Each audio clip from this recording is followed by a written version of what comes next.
خار ہے. بقول عمران خان صاحب کے ہم کرائے کے قاتل تھے, ہم امریکہ کی غلامی کرتے تھے, اس کے اگینسٹ ہمیں معاوضہ ملتا تھا ڈالرز کی شکل میں.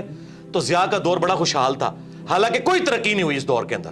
پاکستان میں پاورٹی سرکل سے باہر نکلنے کا واحد ذریعہ اب تعلیم رہ گئی ہے. اس کا جیک لگتا ہے نا, یورپ امریکہ میں چلا جائے اعلیٰ تعلیم کے لیے, وہاں سے ریمیٹنس اس ملک کو بھیجے. اس ملک میں اب عام بچوں کے لیے کوئی نوکریاں نہیں ہیں. یقین کریں پی ایچ ڈی بچے اور بچیاں 30 ہزار کی نوکریاں کر رہی ہیں. باقی آپ گورنمنٹ سے, اسٹیبلشمنٹ سے, پولیٹیشین سے کوئی امید نہ رکھیں. اچھا سر, ابھی ذکر کیا چونکہ آپ نے واصف صاحب کا, تو ایک ان کا جملہ ہم سنتے ہیں کہ پاکستان نور ہے اور نور کو زوال نہیں ہے. اب لیکن میں فلسفیکلی آپ سے پوچھنا چاہ رہا ہوں کہ قوموں کا رائز اینڈ فال ہوتا ہے.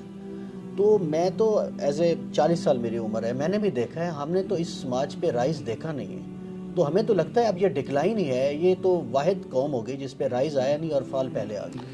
جی دیکھیں, یہ سارے جذباتی جملے ہیں, ہم اس میں بلیو نہیں کرتے. یہ لوگوں کی جذباتی خواہشات ہیں. ہم بچپن سے سن رہے تھے, دیکھیں پاکستان پہ خاص اللہ کا کرم ہے, ہر بندہ کھا رہا ہے اور پاکستان ختم نہیں ہو رہا, چل رہا ہے. حالانکہ ختم ہو رہا تھا. میرے بھائی وہ آخری وقت میں پتہ چلتا ہے کہ 4 سٹیج کینسر آیا ہوا ہے. درخت کو جب دیمک چاٹتی ہے نا تو اینڈ پہ پتہ چلتا ہے جب درخت گرتا ہے. ہم تو اس وقت بھی کہہ رہے تھے کہ یار ایسا نہیں ہے, اس کو روحانیت کے ساتھ نہ جوڑیں. لیس للانسان الا ما سعی, اللہ نے دنیا کو اسباب کے ساتھ جوڑا ہے, انسان کے لیے وہی ہے جس کی وہ کوشش کرتا ہے. ایسے نہیں ہوگا. آپ اگر سردیوں میں ٹھنڈے فرش کے اوپر ننگے پاؤں پھریں گے تو انشاءاللہ ضرور بیمار ہوں گے. آپ بسم اللہ پڑھ کے ساکٹ میں 2 انگلیاں دیں گے تو انشاءاللہ ضرور موت کا شکار ہوں گے. یہ کون سا آپ نے دین بنایا ہوا ہے کہ جی وہ جی اللہ تعالیٰ کا خاص کرم ہے. اللہ تعالیٰ نے تو, اللہ کا تو کوئی رشتہ دار نہیں ہے, سیدھی سی بات ہے. جب خلافت راشدہ ختم ہو گئی 30 سال کے بعد, ٹھیک ہے, بنو امیہ ختم ہوگی, بنو عباس ختم ہوگی, سلطنت عثمانیہ ختم ہوگی, رومنز, پرشینز, اور سب سے بڑی گریٹ بریٹن جن کی حکومت میں سورج ہی غروب نہیں ہوتا تھا, وہ ختم ہو گیا. تو یہ بات بالکل جذباتی جملے. یہ جو پاکستان چل رہا تھا نا ابھی, وہ چل رہا نہ تو دعاؤں کی وجہ سے چل رہا تھا اور نہ یہ تھا کہ وہ ترقی کر رہا ہے. ہوتا یہ تھا بقول عمران خان صاحب کے ہم کرائے کے قاتل تھے, ہم امریکہ کی غلامی کرتے تھے, اس کے اگینسٹ ہمیں معاوضہ ملتا تھا ڈالرز کی شکل میں. تو ضیاء کا دور بڑا خوشحال تھا, حالانکہ کوئی ترقی نہیں ہوئی اس دور کے اندر. ہمیں باہر سے مل رہا تھا, بلکہ ہمیں یہ بیساکھیاں لگائی گئی ہیں. مشرف کے دور میں کہتے ہیں جی دیکھیں جی 10 سال تک 60 پہ رہا ڈالر. وہ اس لیے نہیں رہا کہ مشرف نے کوئی یہاں فیکٹریاں لگا دی ہیں, یہ کچھ کنٹریبیوٹ کیا اس نیشن کو. جی ڈالر, آج بھی سرکار ڈالر آ جائیں تو دیکھیں ملک دوبارہ خوشحال ہو جائے گا. لیکن میں یہ کہتا ہوں اللہ نہ کرے کہ اب اس طرح کے ڈالرز آئیں. ہمیں ایک بار اس بستی میں گریں گے پھر اٹھیں گے اگر اٹھنا چاہیں گے, نہیں تو ضروری نہیں ہے. سارے بچے جوانی کی عمر کو پہنچ کے یا بڑھاپے کو نہیں فوت ہوتے, بعض بچپن میں بھی فوت ہو جاتے ہیں. یہ جذباتی باتیں ہیں کہ رائز ہم نے دیکھا نہیں ہے. تو کیا سارے بچے رائز تک پہنچتے ہیں؟ ہماری دعا ہے کہ اچھائی ہو. جرمنی دیکھیں تباہ ہو گیا تھا ورلڈ وار 2 کے اندر, تو آج دنیا میں جرمنی اور جاپان کے مقابلے میں کوئی ملک ہے مجھے بتائیں؟ تو دیکھ لیں وہاں پہ فوجیں اس لیول کی نہیں ہے, پھر بھی لوگ رات کو بڑے آرام سے سوتے ہیں.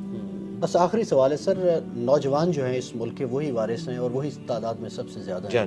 بس ان کو ذرا مخاطب کر کے, سیاست, معیشت, معاشرت سب تباہ ہے, تو ہمارا مخاطب تو وہی ہے, وہی کچھ کر سکتے ہیں. جی نوجوانوں کو میں یہ ریکویسٹ کروں گا کہ آپ لوگ جو ہے نا اپنی تعلیم کے اوپر توجہ دیں. پاکستان میں پاورٹی سرکل سے باہر نکلنے کا واحد ذریعہ اب تعلیم رہ گئی ہے. جس کا جیک لگتا ہے نا, یورپ امریکہ میں چلا جائے اعلیٰ تعلیم کے لیے, وہاں سے ریمیٹنس اس ملک کو بھیجے. اس ملک میں اب عام بچوں کے لیے کوئی نوکریاں نہیں ہیں. یقین کریں پی ایچ ڈی بچے اور بچیاں 30 ہزار کی نوکریاں کر رہی ہیں ڈیٹا انٹری آپریٹر کے طور پہ. اور اتنا دکھ ہوتا ہے جس کے پاس ریسورسز ہیں, جسے اسکالرشپ ملتا ہے, ملک سے نکلے اور یہاں پہ ریمیٹنس بھیجیں. میں یہ نہیں کہہ رہا کہ آپ ملک ہی چھوڑ دیں, یہاں پہ اپنے ریمیٹنس بھیجیں, اس ملک کی ترقی میں آپ کردار ادا کریں. اور یہ کوئی عیب والی بات نہیں ہے. اس وقت بھی آلموسٹ 1 کروڑ کے قریب پاکستانی باہر کے ملک میں بیٹھا ہوا ہے. اور اپنی تعلیم کے اوپر توجہ دیں. اور اگر کسی کے والدین کا کوئی کاروبار ہے تو تعلیم کے ساتھ اس کاروبار میں بیٹھنے میں کوئی آر محسوس نہ کریں. یقین کریں کتنے ان پڑھ لوگ ہیں جنہوں نے ہزاروں پڑھے لکھے نوجوانوں کو جابز دی ہوئی ہیں. آپ اپنے سرکمسٹانسز کو دیکھ کے نا جو بیسٹ پرفارم کر سکتے ہیں کریں, محنت سے جی نہ چرائیں. اور آپ جتنی اپنی ایفرٹ پٹ کر سکتے ہیں نا اپنا مستقبل بنانے کے لیے وہ کوشش کریں. باقی آپ گورنمنٹ سے, اسٹیبلشمنٹ سے, پولیٹیشین سے کوئی امید نہ رکھیں. بالکل کوئی دور دور تک حالات و واقعات یہاں نظر نہیں آ رہے ہیں. جس کا کوئی جیک لگتا ہے بھائی یہاں سے نکلیں اور یہاں آپ پیسہ بھیجیں. میں نکلنا وہ والا نہیں کہہ رہا جی ان کو چھوڑ دیں سرنے کے لیے, یہ میں نہیں کہہ رہا. جس کا کوئی موقع ہے تو مجھے تو اب ایک ہی سورس, یا آپ ایسا ہنر حاصل کریں کہ آپ فری لانسر ہوں اور آپ انٹرنیٹ کے ذریعے پیسے کما سکیں, اس طرح کا کوئی معاملہ کریں, اور جن کے پاس پیسہ ہے نا یار وہ کنٹریبیوٹ کریں نیشن کو. یار پیسے والے لوگ کم از کم سولر اپنے گھروں پہ لگوائیں تاکہ غریب لوگوں کو وابڈا کی بجلی سستی ملے. آپ لوگ بھی اگر وابڈا سے لے کے کھائیں گے جس میں سبسڈی ہوتی ہے شامل, تو غریب آدمی تک کس طرح سستی بجلی پہنچے گی. تو جتنا کو کنٹریبیوٹ کر سکتا ہے وہ کرے. پیغام تو بہت زیادہ دیا جا سکتا ہے, میرا اتنا کافی. بہت شکریہ مرزا صاحب, یہی پیغام ہے جی, اپنی دنیا آپ پیدا کریں نوجوان. مجھے اجازت دیجیے, اللہ حافظ.